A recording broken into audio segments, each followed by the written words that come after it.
თბილისის მთავარი ნაძვისხე განათებულია ის დედაქალაქის მერმა თოვლის ბაბუასთან ერთად აანთო დღეიდან ოფიციალურად დაიწყო სადღესასწაულო ღონისძიებები მთავარ გამზირზე დღესვე საშუალო სოფელი გაიხსნა, რომელიც ახალი წლის დღეებში იმუშავებს სადღესასწაულო განწყობაზე კი თოვლის ბაბუები და ზღაპრის გმირები იზრუნებენ.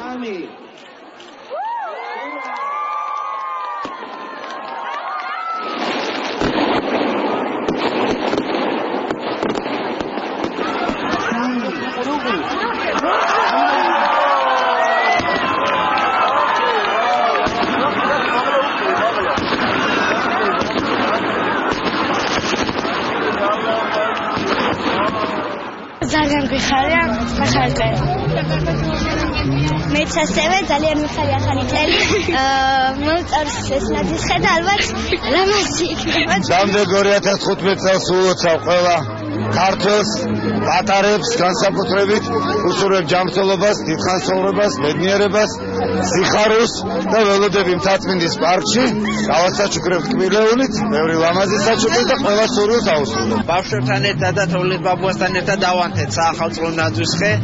ტრადიცია ეს უკვე ჩვენი და დღეიდან დაიწყო საახალწლო ღონისძიებები, რომელიც 7 იანვრის ჩათვლით გასტანს და ძალიან დატვირთულია ყოველი დღე ბავშვებს დაამახსოვრდებათ და არა მხოლოდ აქ ამ ტერიტორიაზე პარლამენტის წინ, არამედ სხვა რამდენიმე ადგილასაც ძალიან მნიშვნელოვანი საახალწლო ღონისძიებები გაიმართება.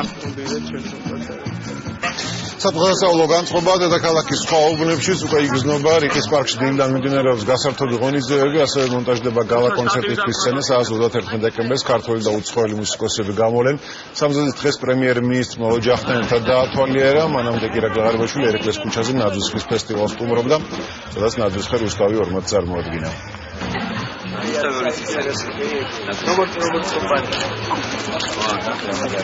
ეს არის კონკურსის ფორმატი, ანუ ხმის მიცემის პრინციპით იქნება და 7 იანვარს გამოვლინდება. რუსთავი 2 გაიმარჯვა. ქალაქის მერთან ერთად დავათვალიერე აქ მიმდინარე სამუშაოები. როგორც ნახეთ, ყველა ძალიან კარგ განწყობაზეა, ძალიან კარგი იდეები აქვს განხორციელებული.